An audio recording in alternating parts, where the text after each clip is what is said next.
kardeş arasında tükenmeyen mehabbeti. İki devlet bir milleti, iki devlet bir milleti, iki devlet bir milleti, iki devlet bir milleti. Sen çay kimi çağlayanda çağlayıram ben o anda, düşmen kana susayanda iki canda bir güdreti.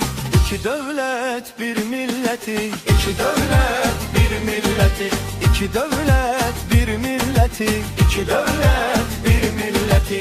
Kökümüz bir, soyumuz bir, yasımız bir, toyumuz bir, torpağımız, suyumuz bir, bir bütünlük, bir vahdetik. İki devlet bir milletik, iki devlet bir milleti, iki devlet bir milleti, iki devlet bir milleti.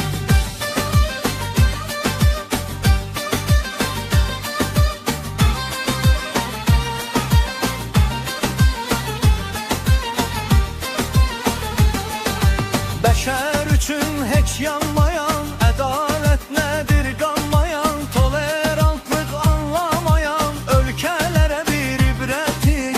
İki dövlət bir milləti, iki dövlət bir milləti, iki dövlət bir milləti, iki dövlət bir milləti. Şərqi xeyir, qərbi şərsə, şər qüvvələr dirəşərsə, güclərimiz birləşərsə, bu cahanda